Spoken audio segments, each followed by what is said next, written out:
पेड़ एक और माली दो। एक बार की बात है, रोज की ही तरह बादशाह अकबर दरबार में बैठकर अपनी प्रजा की समस्या सुन रहे थे। तभी लोग अपनी अपनी समस्याएं लेकर बादशाह के सामने हाजिर हो रहे थे और तभी राघव व केशव नाम के दो पड़ोसी अपनी समस्या लेकर दरबार में आए।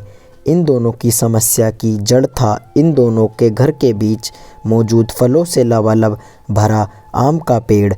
मामला आम के पेड़ के मालिक नाहक को लेकर था। राघव कह रहा था कि पेड़ उसका है और केशव झूठ बोल रहा है। वही केशव का कहना था कि पेड़ का असली मालिक है और राघव झूठा है। पेड़ एक और मालिक दो का मामला बहुत उलझा हुआ था। इन दोनों में से कोई भी हार मानने को तैयार नहीं था। दोनों पक्षों की बातें सुनकर और सोच विचार करने के बाद बादशाह अकबर ने यह मामला अपने नवरत्नों में से एक बीरबल को सौंप दिया। मामले को सुलझाने और सच्चाई का पता लगाने के लिए बीरबल ने एक नाटक रचा। उस शाम बीरबल ने दो सिपाहियों से कहा कि वे राघव के घर जाएं और कहें कि उसके आम के पेड़ से आम चोरी हो रहे हैं। उन्होंने दो सिपाहियों को केशव के घर जाकर भी यही संदेश देने को कहा। साथ ही बीरबल ने कहा कि यह संदेश देने के बाद वो उनके घर के पीछे छिपकर देखें कि राघव और केशव क्या करते हैं। बीरबल ने यह भी कहा कि राघव और केशव को पता नहीं लगना चाहिए कि तुम उनके घर आम की चोरी की सूचना लेकर जा रहे हो। सिपाहियों ने बिल्कुल वैसा ही किया जैसा बीरबल ने कहा। दो सिपाही केशव के घर गए और दो राघव के घर। जब वो वहां पहुंचे तो उन्हें पता चला कि राघव और केशव दोनों ही घर में नहीं थे। तो सिपाहियों ने उनकी पत्नियों को यह संदेश दिया। जब केशव घर पहुंचा तो उसकी पत्नी ने उसे आम की चोरी की सूचना दी। यह सुनकर केशव ने कहा, अरे भाग्यवान, खाना तो खिला दो, आम के चक्कर में अब क्या भूखा बैठा रहूं? और कौन सा वह पेड़ मेरा अपना है? चोरी हो रही है तो होने दो, सुबह देखेंगे।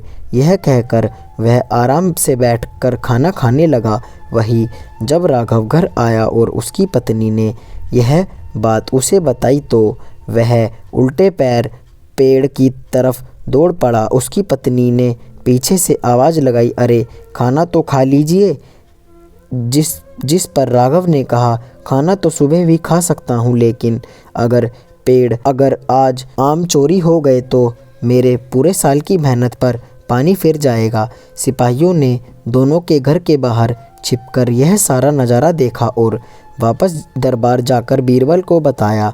अगले दिन दोनों फिर से दरबार में हाजिर हुए। उन दोनों के सामने बीरबल ने बादशाह अकबर से कहा, जहाँपना सारी समस्या की जड़ वह पेड़ है, क्यों ना हम वो पेड़ ही कटवा दें?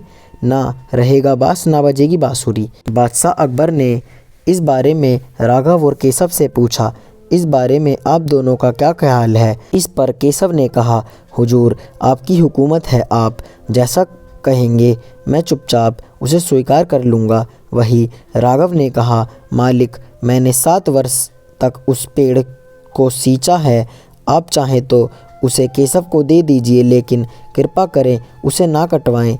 मैं आपके आगे हाथ जोड़ता हूँ। उन दोनों की बात सुनकर बादशाह अकबर ने बीरबल की तरफ देखा और कहा, अब आपका क्या कहना है बीरबल? इसके बाद बीरबल ने बादशाह को बीती रात का किस्सा सुनाया और मुस्कुराते हुए कहा, हुजूर पेड़ एक और माली दो, ऐसा कैसे हो सकता है? कल रात हुई घटना और आज हुई इस बात के बाद यह साबित हो चुका है कि राघव ही पेड़ का असली मालिक है और केशव झूठ बोल रहा है। यह सुनकर बादशाह ने बीरबल को शाबाशी दी।